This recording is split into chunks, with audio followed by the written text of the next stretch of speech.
In January 1875, the quartermaster ledger from Fort Robinson recorded standard-issue buffalo robes weighing 12.4 pounds each, an exacting number penciled beside a note that their hair was to face inward against frostbitten cheeks. The same ledger logged ambient barracks temperatures dropping to 118 Grzelf despite green-tiled iron stoves roaring overnight, proving the myth of stoic cowboys snoring under starry skies without cover was snoring under starry skies without cover was a costly fiction. Nearby, civilian correspondence stored in the same archive mentions tin thermometers cracking as sleeping soldiers tucked them under coarse woolen socks to keep them from shattering, the glass fragrant with oil from whale derived cleaning fluid. The handwriting trembles, suggesting fingers numbed even while recalling the oily sheen that clung to blankets. Whispered between the lines is the way bodies were stacked close on plank bunks, contradicting romantic paintings of solitary figures beside embered campfires. The measurements insist on a truth as tangible as the scraped pine sleep was engineered, counted, rationed, and rarely solitary. If this soft frontier unraveling soothes you, please subscribe. Abigail Rios, a mestiza washerwoman stationed at Fort Union in the winter of 1867, lay in lamplight that flickered against a brass basin, polishing buttons while her breath misted above sewn ticking. The tallow candle perfumed the room with animal fat, and the scrape of her bone needle whispered through deerskin liners she stitched into cavalry mittens. She listened for the distant clank of ice shifting on the Mora River while packing sand between refurbished bed platforms, a technique her Pueblo grandmother taught her to retain heat like adobe. In her thin diary, the paper smelt faintly of starch. She recorded tying selenite fragments beneath quilts so moonlight could scatter across the ceiling. Calming green recruits kept awake by coyotes crunching through crusted snow. Abigail convinced them to layer horsehair pads over grey army blankets, explaining that trapped air warmed just enough to guard against the merino's chill sheen. Her hands, cracked from lye soap, arranged a circle of warmed branding irons in a bucket, releasing a metallic scent that mingled with roasting coffee, ensuring the barracks sleepers shared both warmth and rhythm before the night stiffened around their rattling windows. In 1870, the Army Medical Department shipped Casella thermographs to Fort Bridger, and Surgeon James Wheaton recorded nightly oscillations that dipped 18 degrees between midnight and dawn, even inside log quarters. The brass instrument ticked softly, its clockwork grazed by frost when the door opened, and on December 14 he noted the canvas ceiling sagging with condensed breath that froze into beadlets. Wheaton ordered canvas windbreaks erected around potbelly stoves, the treated cloth smelling sharply of alum as soldiers stretched it taut, and he timed how long each cot remained above freezing after fires sank to coals. 12 minutes for a bare bed, 36 when the mattress was stuffed with dried sagebrush. He charted that data beside receipts for civilian-made wool socks, proving the frontier winter bed was an assembly of calculated layers rather than a rugged afterthought. His log, now resting in the National Archives, still bears charcoal smudges from gloved fingers. Listening to the faint scratch of the thermograph's pen, he seems to ask without words why dime novelists insisted the prairie night was a place to prove stoicism instead of a laboratory of survival. 2 years earlier, Northern Cheyenne scout Red Feather shared a straw-lined earth lodge with ethnographer William Curtis near Tongue River, the air inside perfumed by willow bark steaming in a blackened kettle. Curtis's field notebooks from February 1868 describe the hush of snow muffled by bison hides stretched over the lodge apex, and the way Red Feather arranged juniper ash in a low trench so embers glowed like buried stars. The scout's wife laid cattail fluff beneath trade blankets, and the softened fibers clung to Curtis's wool trousers, leaving downy streaks that carried the smell of marsh water even as he left at dawn. When Curtis asked how the family slept during the moon of deep snows, Red Feather pointed to cedar chips scattered under their heads, their resinous scent warding spirits and insects alike. The guide explained, his voice barely louder than the sizzling sap, that sleep was a covenant with winter spirits, layers arranged east to west so dreams followed the sun's return. His words press against Curtis's scripted sketches, countering the American myth that indigenous winter rest was primitive. instead revealing precise rituals tuned to Frost's brittle hush. By 1881, Swedish homesteader Ingrid Halvorsen kept a weather diary near Fort Keogh in Montana Territory, the ink smelling faintly of linseed because she thawed it beside a lamp each night. She described chiseling blocks of sod to fashion a sleeping alcove within her dugout, the earthen walls crumbly yet warm to the touch, flecked with mica that sparkled when her pine splint torch sputtered.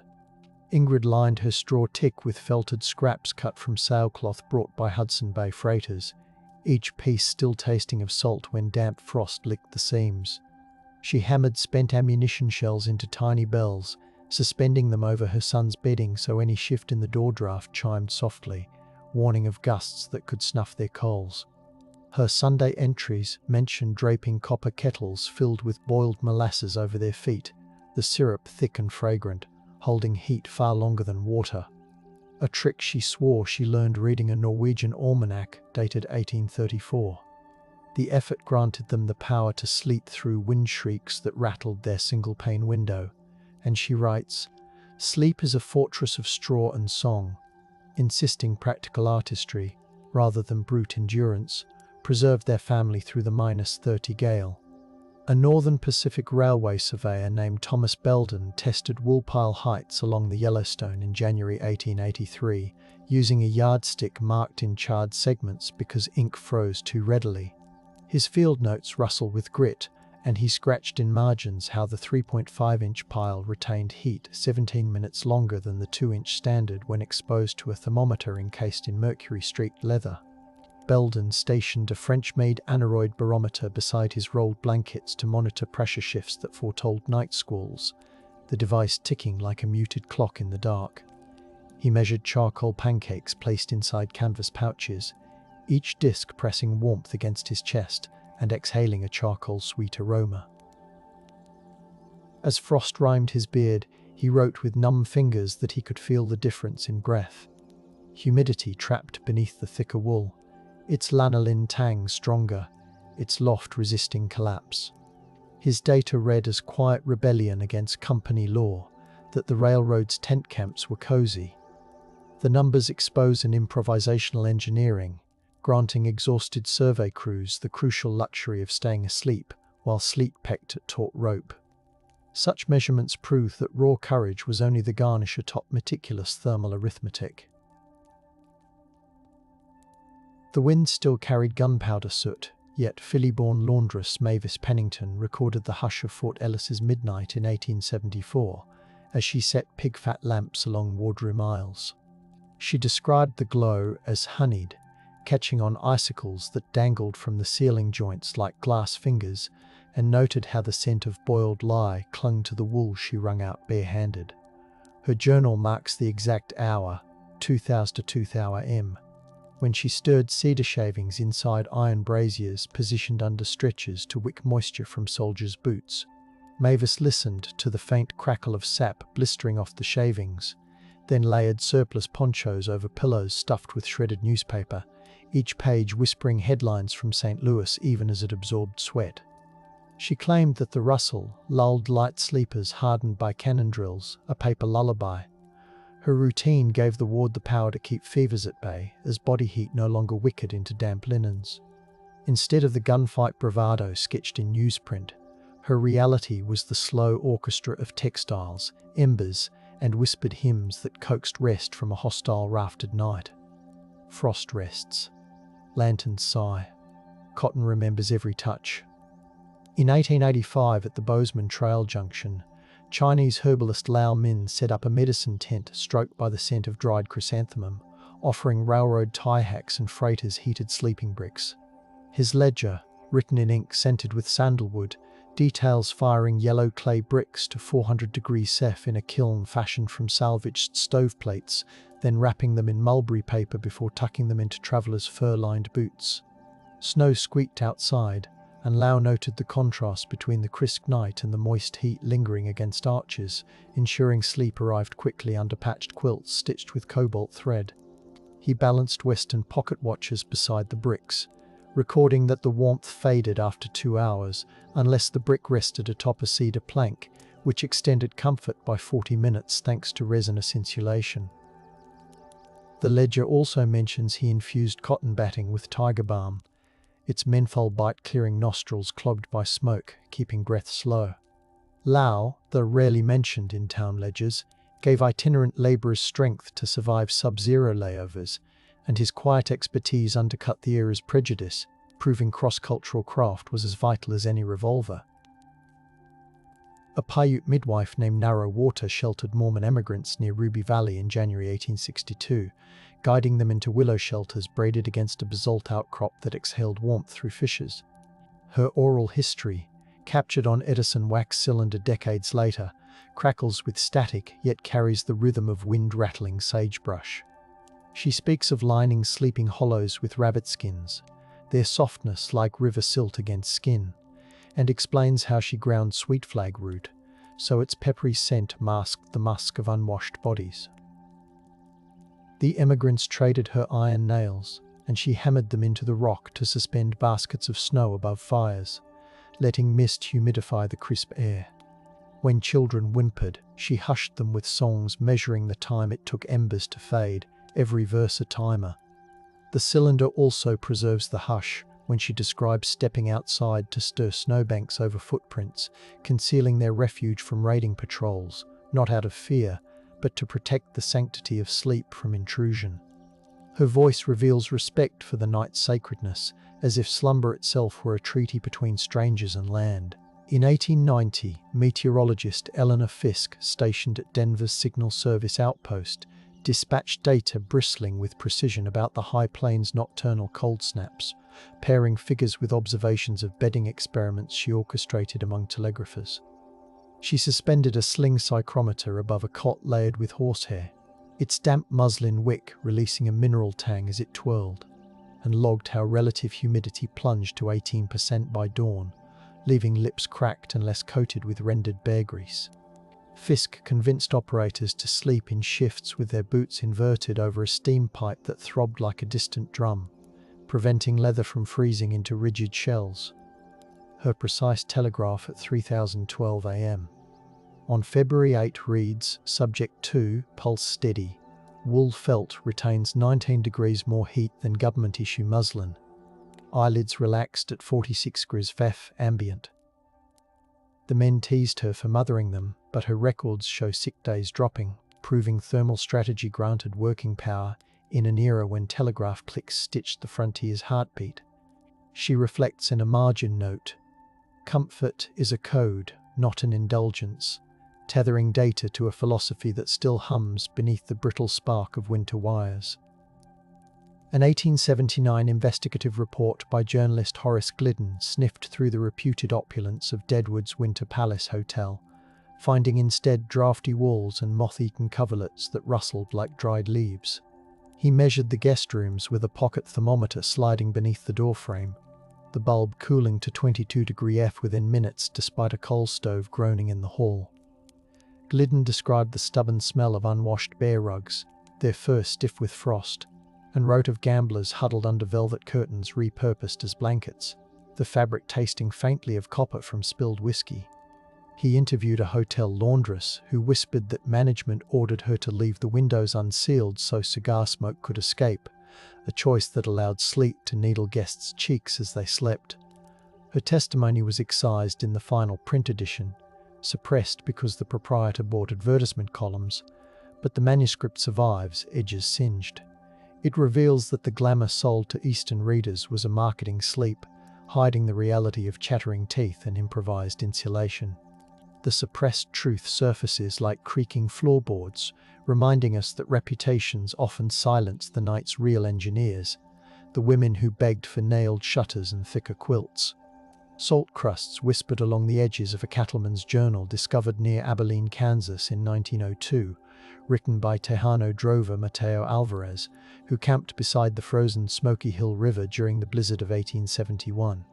The rediscovered journal, found inside a tin biscuit box decades later, records how he layered syrupes scented with mesquite smoke over his crew's bedrolls, then spread fresh manure in a ring around their camp to absorb cold moisture, a practice the men initially mocked. Mateo set Spanish handbells atop tent poles, their bronze mouths catching moonlight and chiming when gusts shifted, and he timed matches between coyotes' yips and the crackle of mesquite fed into pits lined with limestone. He explained that the limestone, still warm from the day, radiated heat against their heels, granting cattle guards enough rest to guard the herd at dawn.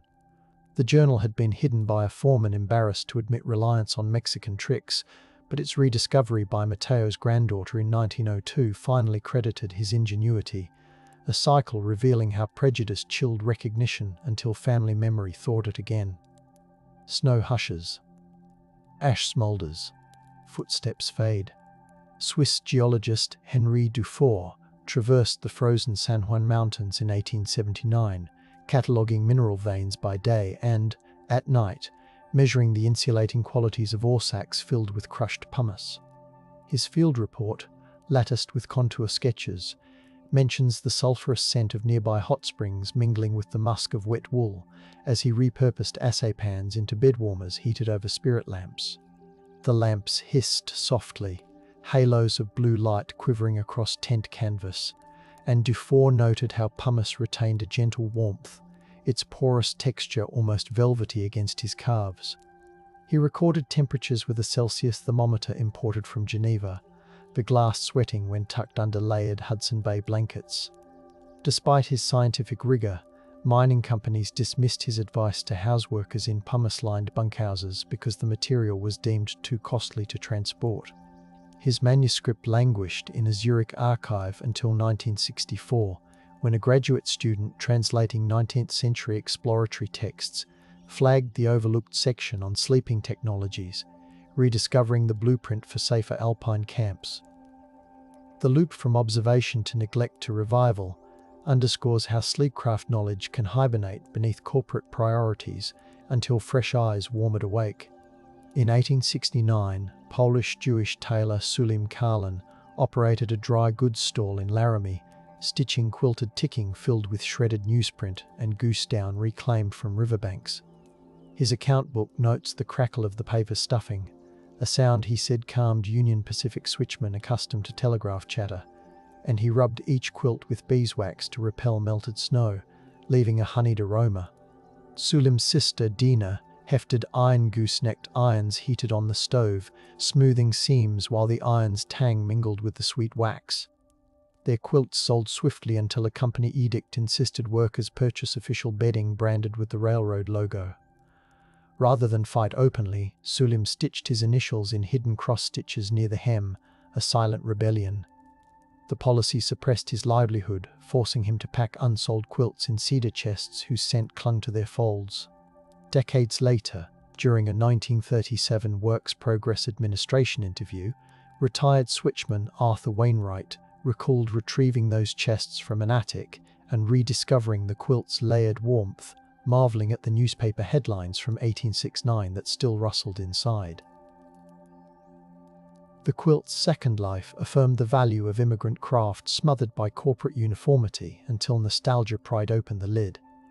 In 1888, Arapaho healer Star by Night collaborated with Episcopalian missionary Dr. Helen Wyeth to adapt buffalo hair sleeping pellets for fevered patients at the Wind River Agency Hospital during a winter outbreak. The hospital's pine floors smelled of carbolic acid, sharp enough to sting eyes, yet beneath that chemical bite lay the earthy musk of buffalo hair braided into mats. Star by Night insisted on weaving sage stems into the braids, their resinous perfume enveloping patients as they lay beneath quilts stitched by Eastern Aid societies. Dr. Quilt. Wyeth documented the cross-cultural design in neat copperplate, timing how the mats wicked sweat without chilling the skin. Wind chill outside clawed at 95 degrees Fahrenheit, but patients maintained core warmth better than on straw ticks. She also recorded a lullaby sung in Arapaho, its cadence aligned with the rhythm of a weighted pendulum clock, so nurses knew when to rotate warm rocks from the stove under the blankets. When federal inspectors toured, they dismissed the mats as unsanitary, ordering them burned, a silencing rooted in bureaucratic suspicion rather than evidence. Secretly, Wyeth saved one mat, folding it into a storage trunk. In 1921, Her grandson donated that trunk to the American Museum of Natural History, where researchers finally tested the fiber blend, rediscovering the practical sophistication of indigenous knowledge once stamped out by policy. Blizzard breath. Kettles hum. Pine listens. During the Silver Panic winter of 1893, Tlingit freightmaster Nathan J. Kale anchored his coastal crew at Fort Wrangell's trading post, repurposing fur sealskins into layered sleeping sacks lined with crushed spruce tips. His logbook, smelling of fish oil, notes how the spruce released a citrusy aroma as body heat woke the resins, easing lungs cramped by damp air. Nathan stitched copper bells salvaged from ship rigging along the sack openings to alert sleepers when ice-laden gusts slapped the door. He recorded the process of beating the skins until pliable, the thud echoing like muffled drums against the plank floor. His sacks allowed traders from inland territories to rest nearly sweat, free despite the post's stone walls weeping condensation. Army observers derided the practice as too fishy, and Nathan's techniques faded as canneries imposed standard canvas bunks. Yet in 1972, anthropologist Catherine Driscoll uncovered his logbook in a Juneau attic, still oily, rekindling knowledge about aromatic insulation. The rediscovery highlights how maritime sleep technology drifted out of mind when industry standardized dryness, only to surface when scholars sought sustainable materials against renewed cold. An 1895 blizzard trapped mail stage driver Lillian O'Hara near Rawlins, Wyoming, forcing her to improvise a snow cave. Her posthumously published memoir recounts carving the chamber with a folding entrenching tool until the spade's iron tasted like blood on her tongue from chapped lips. Inside, she layered mailbags scented of glue and ink to create a floor, then hung a lantern whose glass clouded with condensed breath, casting buttery light on packed snow walls. Lillian stuffed letters under her coat to keep them dry, each envelope crackling against her ribs, and noted the way her horse's breath steamed in the entrance like a gentle engine. She propped aneroid readings in the cave, noting pressure drops that warned the gale would intensify. She slept in increments, counting her pulse against the ticking lantern regulator to ensure she didn't slip into hypothermia's lure. Her technique saved both her and the Federal Mail, granting the public their news despite winter's siege. She reflects, sleep in the drifts was a bargain struck with the storm, implying resilience was negotiated through tactile artistry rather than bravado. A saloon ledger from Leadville, 1880, recently digitized by the Colorado Historical Society, lists nightly rentals of blanket stacks, maintained by formerly enslaved entrepreneur Charles Pine Jenkins. He layered rough-spun wool with muslin dipped in pine tar, the aroma thick and medicinal, creating makeshift bunks in the saloon's cellar where miners slept between shifts. Pine charged extra for those who wanted heated river stones wrapped in burlap, the stones sweating mineral scents as they cooled. He recorded each customer's duration, finding the average rest lasted 3 hours, enough to prevent the tremors that plagued crews working freezing shafts. When a city inspector forced him to close the cellar due to unsanitary vapors, Pine's meticulous ledgers were seized, erasing his contribution from public view. A century later, descendants scanning courthouse archives rediscovered the ledger, its edges brittle yet stained with tar. The rediscovery exposes how black ingenuity underpinned winter endurance in Colorado's boomtowns, a chapter suppressed under the pretense of hygiene while actually motivated by prejudice. Cinders settle. Canvas breathes. Sleep circles. In 1876, Kiowa scout Sintaup introduced U.S. cavalrymen to the breathing hole. Practice digging narrow vents in snow shelters near the Canadian River. Lieutenant Henry Botkin's field diary, housed in the Library of Congress, captures the creak of leather gloves as soldiers carved the vents, and the dank smell of earth when warmer air seeped through. Botkin measured carbon dioxide buildup with a Draeger apparatus borrowed from a German engineer, noting how the vent sustained safe levels throughout the night, preventing headaches that had haunted winter marches. He scribbled that the vent's sound was a gentle hiss, like wind through cornstalks, and marveled at how Kiowa engineering tamed suffocating stillness. His superiors, however, classified the technique under field curiosities and never issued formal guidance, letting the knowledge drift. When a Smithsonian researcher catalogued Botkin's diary in 1958, the breathing hole sketch caught his attention, and he cited it in a study on snow shelter design, finally acknowledging Indigenous mentorship that had once been relegated to the margins. In the mining town of Bannack, 1867, widow and seamstress Charity Delorme ran a boarding house where she layered mattress ticking with crushed charcoal and goose quills. Her handwritten instructions, preserved in a family Bible, outline how she baked the charcoal in a Dutch oven until it smelled faintly metallic, then enclosed it between muslin sheets to create radiant warmth. She hung strips of orange peel near the beds, the citrus perfume masking the damp iron scent of the nearby creek. Charity mandated that boarders hang their boots over steaming kettles set on wrought iron hooks, the hiss of water calming rowdy gamblers more effectively than gun threats. She noted that the charcoal-filled ticking stayed warm for 4 hours, long enough for her guests to sleep between night watch rotations guarding gold claims. Her rules kept them healthy through a season when scurvy and frostbite claimed rivals. The power of her bedding lay in balancing dryness, fragrance and heat, a domestic bulwark against Montana's biting dark. A surgeon's report from Camp Halleck in Nevada, 1873, details amputee veteran Isaac Whistle. Boone's invention of a triple-layered sleep sling that cradled his stump above frigid ground. Boone stitched saddlebags into a hammock lined with velvet scraps salvaged from officer uniforms, the fabric smelling of cigar smoke even after washing. He threaded the sling between bunk posts, letting his stump hover while iron stove heat swirled underneath, and sprinkled crushed peppermint leaves to mask the scent of healing salves. The surgeon clocked Boone's heart rate before and after the modification, noting improved rest and reduced phantom pain, evidence that ergonomics mattered in winter regeneration. Fellow soldiers left the camp soon after, and the sling's details vanished when Boone died. Decades later, a 1909 veteran's pension file surfaced with a sketch of the sling tucked inside, rediscovering the design. The loop from innovation to obscurity and back shows how personal contraptions that preserve dignity were easily lost when official records prioritized ordnance over comfort. Embers wink. Blankets pulse. Silence steadies. In 1874, German-born itinerant photographer Matilda Klauser wintered with Basque shepherds near the WWII River, documenting their sheepskin-lined stone huts. Her diary smells faintly of collodion chemicals, and she describes the soft scuff of felt-soled sandals gliding over reed mats layered atop sun-warmed flagstones.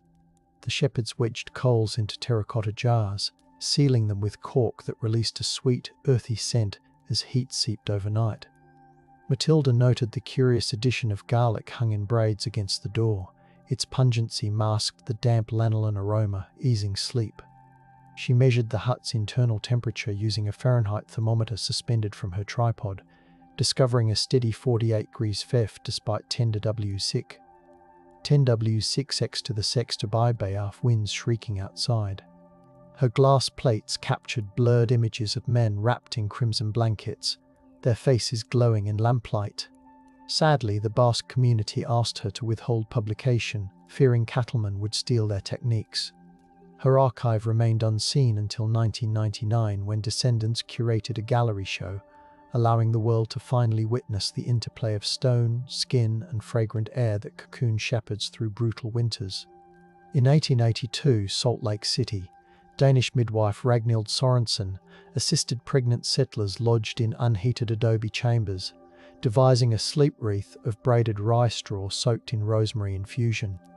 The wreath, when warmed beside a brick oven, released a sharp, piney aroma that kept mothers awake just long enough to nurse newborns before drifting into deep sleep. Ragnhild lined cradles with lamb's wool dyed indigo, the colour believed to calm colicky infants, and placed polished riverstones under bed legs to elevate mattresses away from cold-packed earth. She logged her practices in the Deseret Hospital Registry, describing the scrape of straw when rebraided and the crackling salt from cured meats stored nearby. Though physicians initially scoffed, they later noted reduced pneumonia cases among her patients. Her techniques gave women the strength to rest between labor pains and midnight feedings, transforming icy adobe into sanctuaries. Yet the hospital's male administrators summarized her contributions merely as nursing intuition in published reports, obscuring the calculated thermal design until personal letters resurfaced in 1968. Snow exhales. Cribs creak. Rosemary lingers. When U.S. Geological Survey cartographer Alfred Bain camped beside the Gunnison River in 1884, he charted not only terrain but the temperature gradients inside canvas. Whelan. Tents he modified with double flies. He described the hiss of the river muted by snowdrifts and the smell of oiled canvas sticking to his gloves. Bain stitched an inner muslin ceiling coated with paraffin, creating a vapor barrier that glimmered in lantern light like waxed parchment. He measured radiant heat using a thermocouple wired to a galvanometer. A cutting-edge instrument then, logging the needle's twitch as firelight flickered. The readings proved a 5-degree retention gain that let cartographers sleep without frost forming on moustaches. His report, filed to Washington, advocated adopting the double fly for Army Scouts, but supply chiefs deemed it extravagant. The recommendation died in bureaucratic silence until a 1911 reenactment expedition rediscovered his schematics and finally applied the method, demonstrating again a cycle of insight stifled by thrift, then revived when experience demanded comfort. In 1878, Lakota elder Iron Cedar hosted journalist Clara Haynes inside a snowbanked timber lodge near the Powder River, detailing the winter bedding arrangement that shimmered with cultural significance. Iron Cedar spread out painted bison hides scented with sage smoke, their surfaces smooth yet rugged, and he layered them atop willow mats that creaked softly as weight settled. Clara noted how pine resin torches cast amber light on the lodge poles, and the air tasted of juniper berries simmering in a clay pot. Iron Cedar explained that each family member slept positioned according to season, with eldest children nearest the fire to learn vigilance, while infants nestled within cradle boards lined with rabbit fur. He lifted a pouch of red ochre, dusting it over the thresholds to honor protective spirits, its metallic tang lingering. Clara recorded one rhetorical question. Do your people forget the snow listens when you breathe? A gentle challenge to Eastern readers. Her article, however, was heavily edited, reducing the sleep arrangement to exotic. Only her original draft, preserved in a locked trunk in Chicago, now reveals the full harmony between ritual, warmth, and familial bonds that structured Lakota winter rest.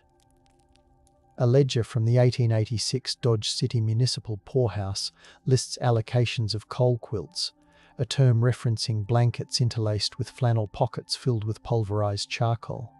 Overseer Maud Greevy devised them after reading a French industrial hygiene manual, and she recorded the cloying smell of coal dust mixing with lavender sachets she tucked inside to keep residents calm.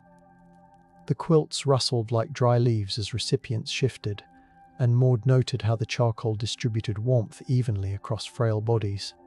She timed their cooling using a borrowed pocket watch, finding 6 hours of sustained comfort.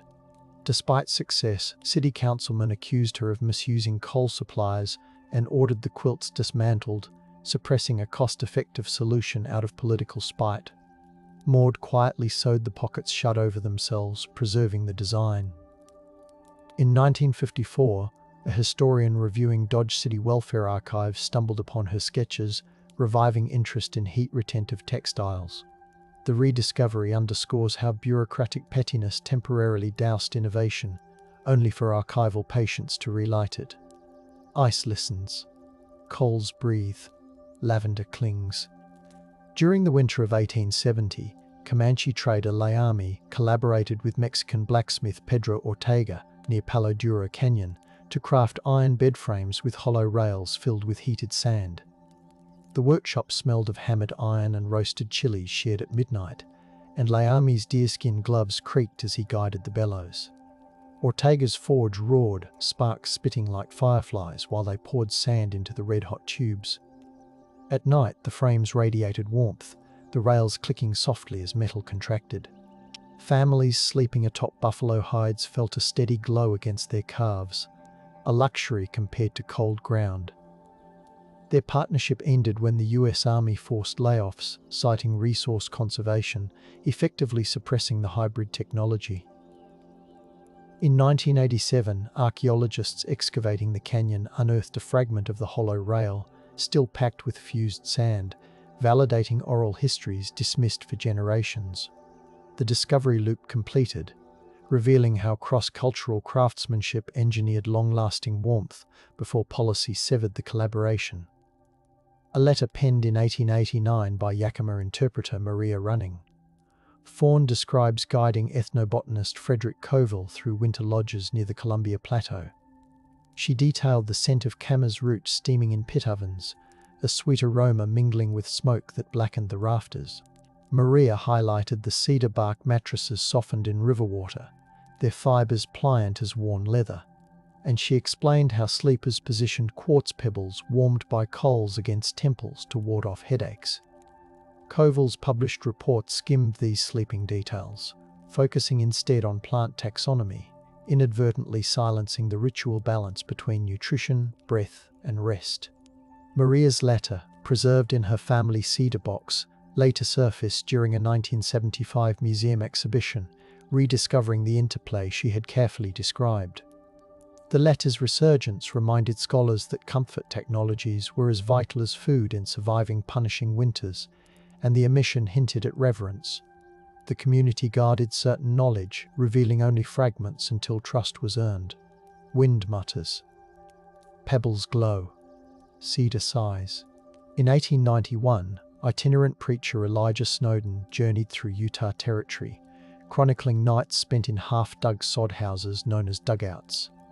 He described the earthen smell dampening his hymn book pages and the flicker of whale oil lamps casting bronze halos on pressed tin ceilings.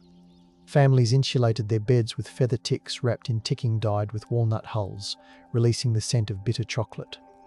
Elijah observed them sprinkling fine ash between layers to deter insects, the powder soft under fingertips.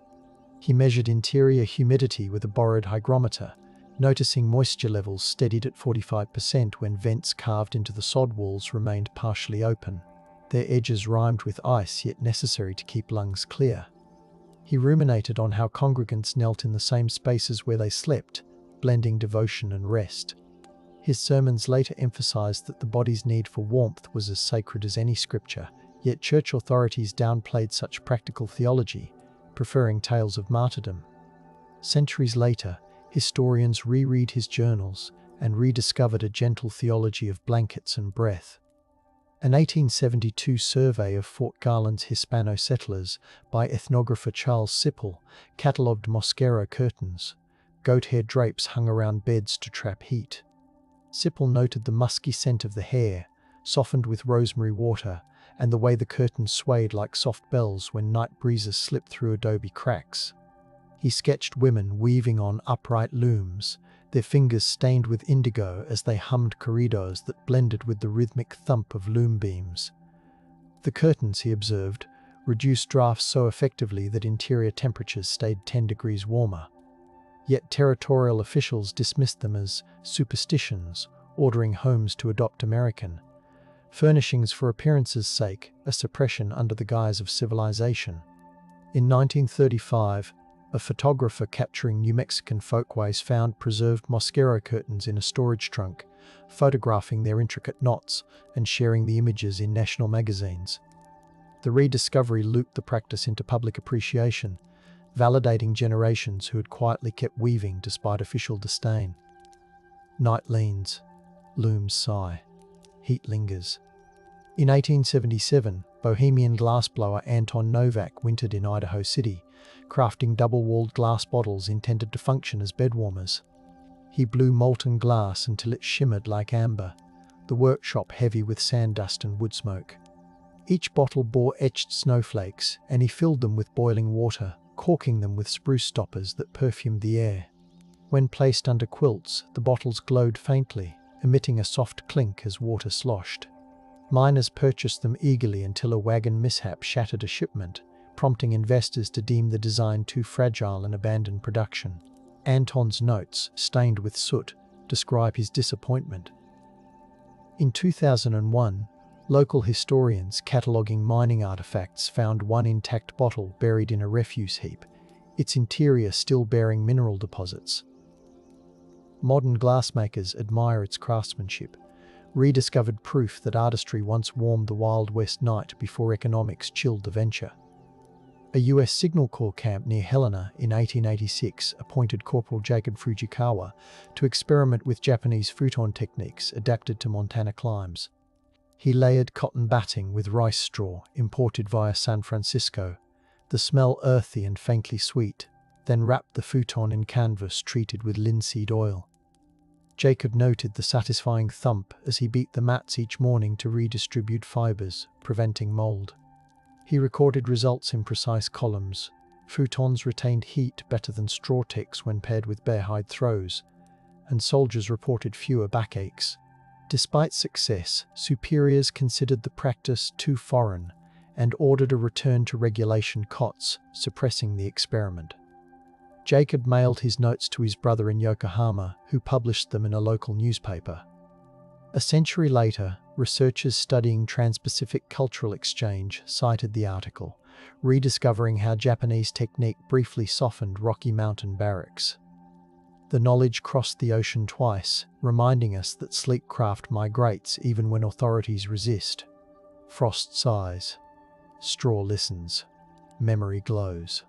In 1883, Bannock storyteller White Quill preserved in beadwork patterns the sequence of nightly winter prayers sung before sleep.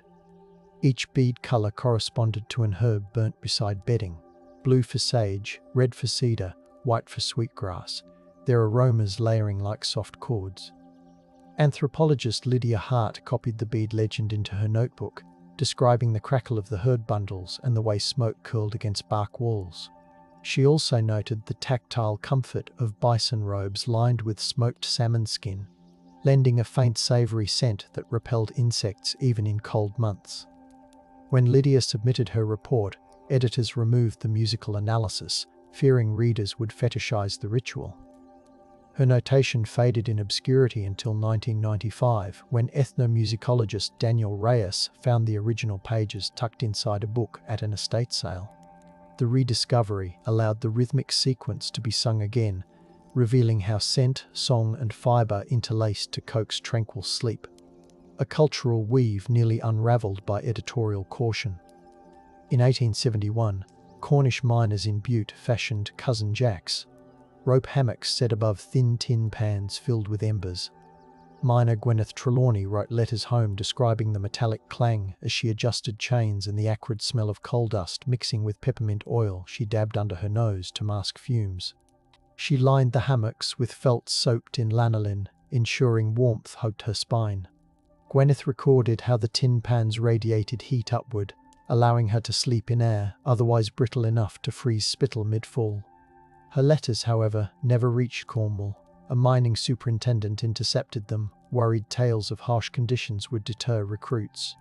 The letters lay sealed in a company safe until a 1970s Labour historian pried them loose, rediscovering the intimate adjustments women miners made to survive subterranean winters. The cycle of censorship and revelation underscores how silence, motivated by profit, kept the public from understanding the sensory engineering required underground. Flame crackles, felt softens, secrets breathe. On the northern plains in 1887, Métis freighter Lucien Deschamps recorded sleeping inside a Red River cart tilted on its side, wheels creaking in the night wind. He lined the cart with buffalo robes treated in smoked alder, the aroma rich and slightly sweet, and scattered spruce needles underneath to soften the wood's ridges. He hung an aneroid barometer from the axle, its brass gleaming in lamplight to anticipate dawn storms. Lucien also stuffed knitted socks with parched cornmeal, holding them against his chest to absorb sweat, a technique learned from his Cree relatives.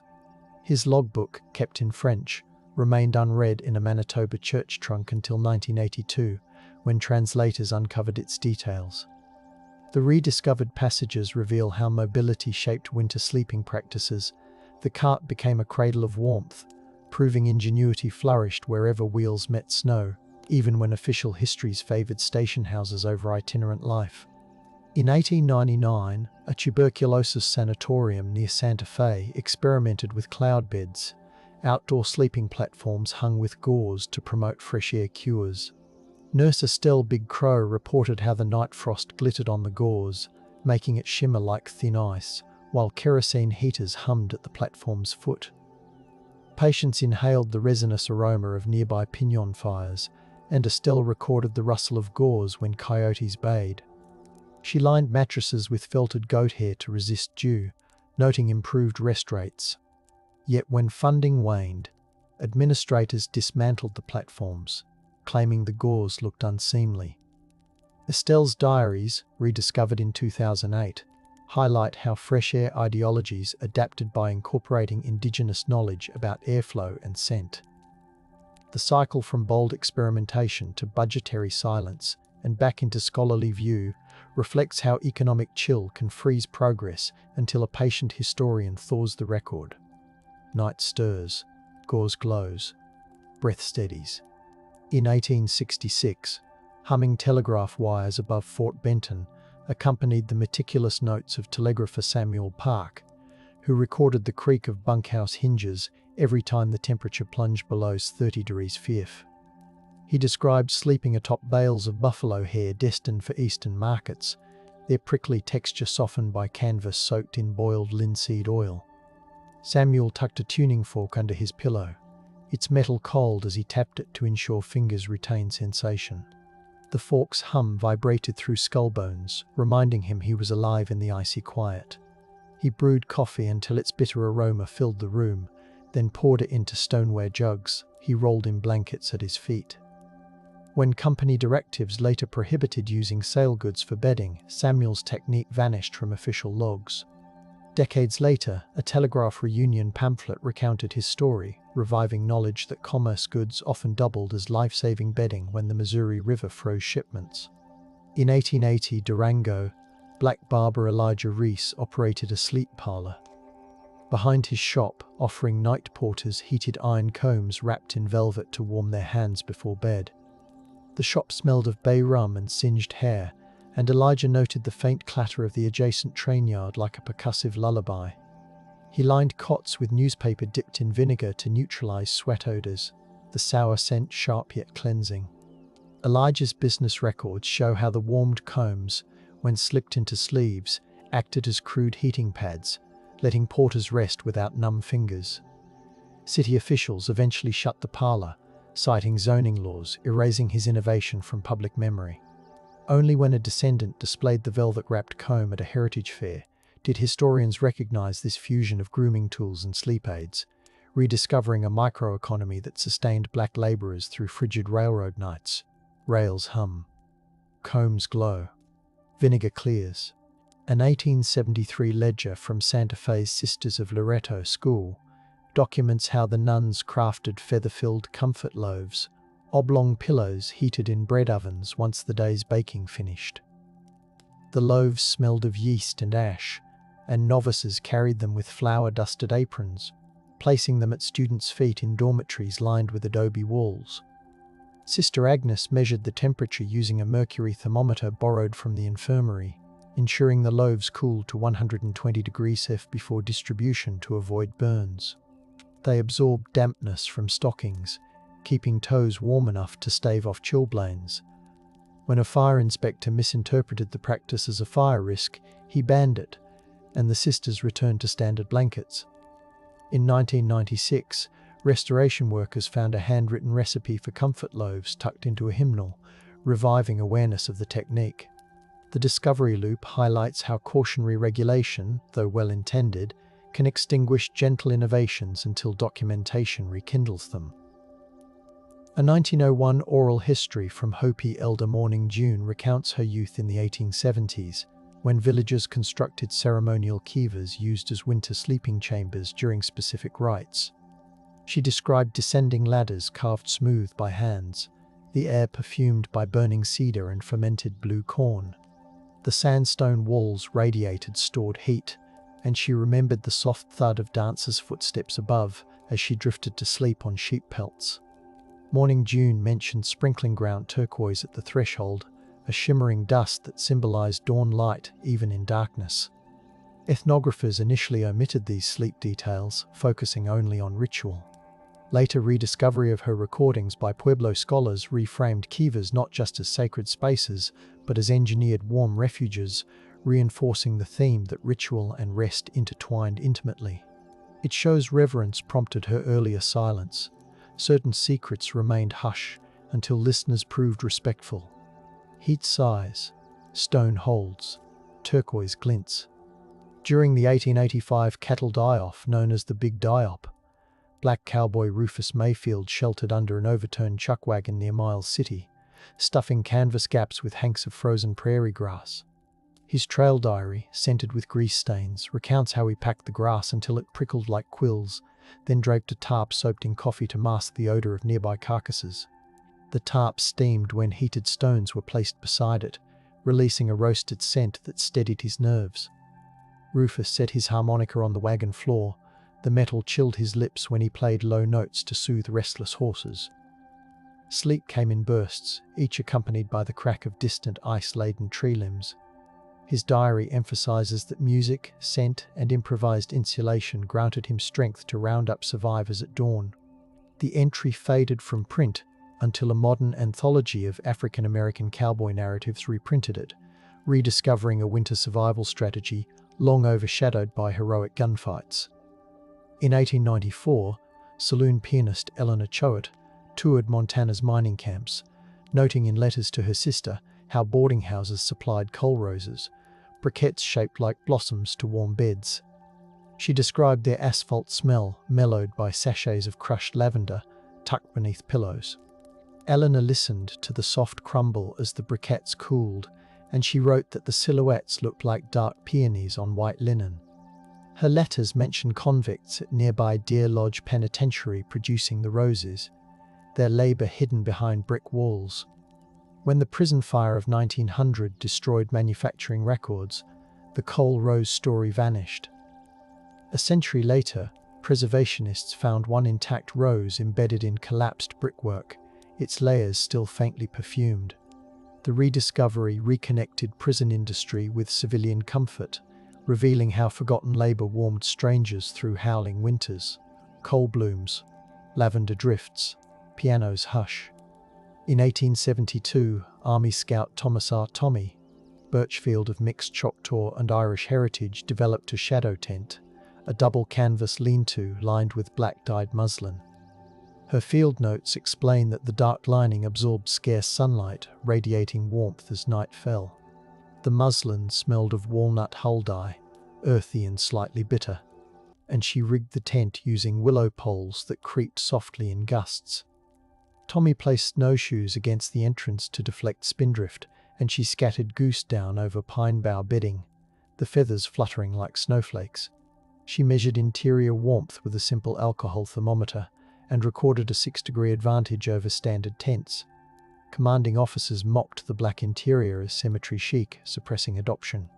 Tommy buried her plans in a cedar box, only for a 1960s scout troop to find them while renovating a barn, igniting renewed interest in passive solar camp design. The loop reveals innovation whispered in canvas folds before sunlit curiosity brought it back. An 1888 article in the Cheyenne Daily Sun celebrated hotelier Mary Ellen Hart for installing steam-heated headboards in her Plains Hotel annex. The oak headboards shone with beeswax polish, smelling sweet as honeycomb, and copper pipes sloshed quietly within, radiating warmth directly at sleepers' skulls. Mary Ellen timed the steam flow using brass valves, ensuring a continuous murmur rather than scalding bursts.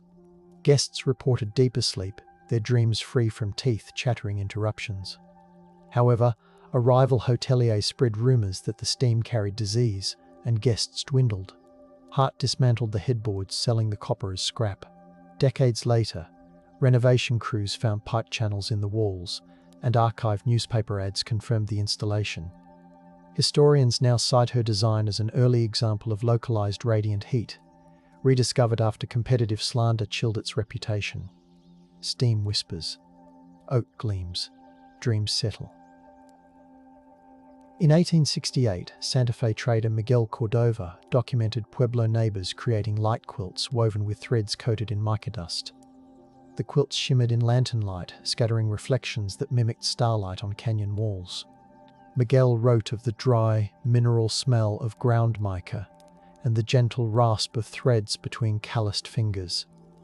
He noticed how the reflective surfaces tricked the eye into sensing warmth, encouraging bodies to relax in otherwise cold rooms.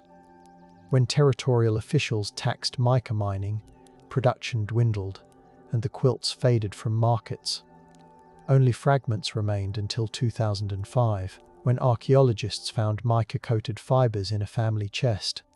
The rediscovery affirmed that psychological comfort light sparkle complemented thermal care, offering a layered understanding of sleep's sensory tapestry. A 1877 letter from trail cook Beatrice B. Malloy tells of sleeping atop flour sacks inside a freight wagon stuck in snow near Laramie. The flour dust perfumed the air with warm bread notes clinging to her wool skirt. She wedged iron skillets heated with lard under the sacks, listening to fat sizzle softly like distant rain. B tucked a sprig of mint in her kerchief to mask the skillet smoke, and she set a metronome gifted by a traveling music teacher beside her head, its tick steadying her breath. Her rest, though short, preserved the energy needed to feed drovers at dawn. The letter remained folded in a cookbook until a descendant showcased it at a culinary history fair, rediscovering the interplay between kitchen tools and winter beds that nourished bodies beyond mealtime. Flour floats, skillets hum, mint cools. In 1889, ethnologist James Mooney recorded Cherokee blacksmith John Ground crafting iron dream cages, frameworks hung above beds in Oklahoma Territory to hold heated stones and herb bundles. The iron frames radiated warmth downward, and the herbs, sweetgrass, tobacco, and cedar, released layered scents. John's hammer clanged rhythmically, the forge's orange glow flickering against earthen walls. Mooney noted that the cage's lattice patterns mirrored stories about constellations guiding hunters home.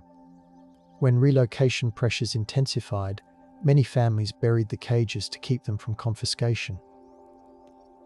In 1934, drought exposed one cage along a creek, and its recovery reintroduced the practice.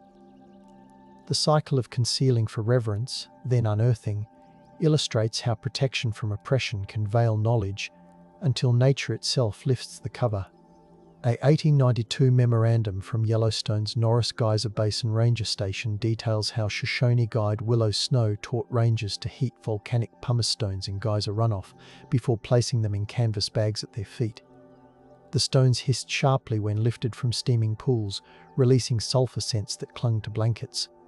Rangers noted how the warmth lasted for hours, and the soft pumice texture felt like coarse bread.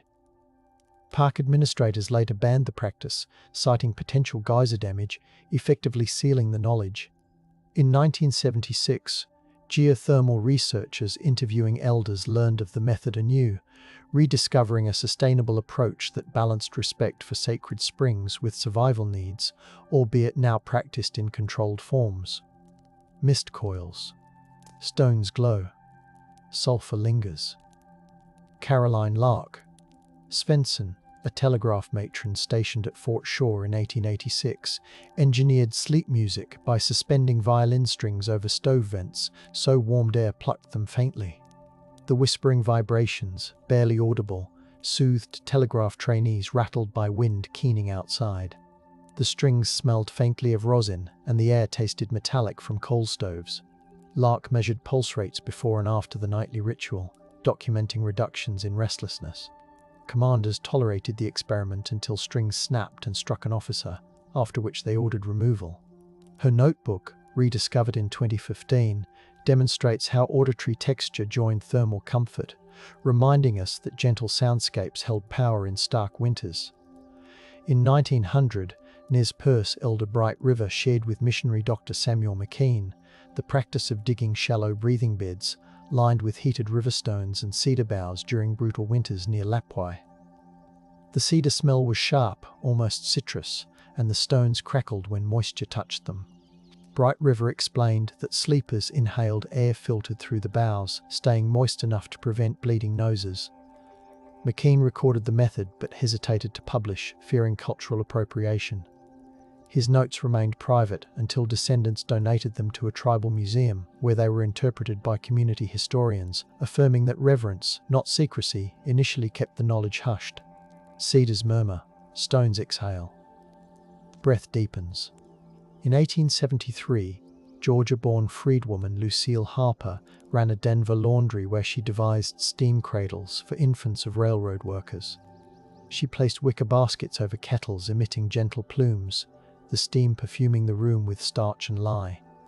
Lucille lined the baskets with wool scraps scented by blue indigo dye, believing the hue soothed crying babies.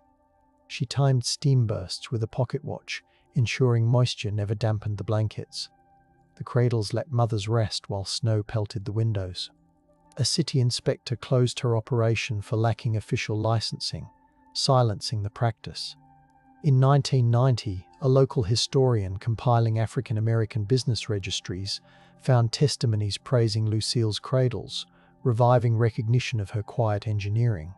Snow taps, steam rises, indigo calms.